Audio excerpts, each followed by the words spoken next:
sikit.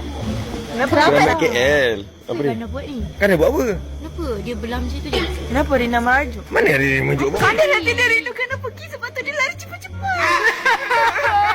Apa Aisyah ni? Pergi jumpa Tuhan kot. Aku faham perasaan dia. Nanti tak ada penyeri konten. We don't want Karina like this. Kita tak dapat jantan Jepun, bawa lah jantan Arab. Kita orang jumpa jantan kat Jepun mabuk je. Sophie hampir tak jaga tilang.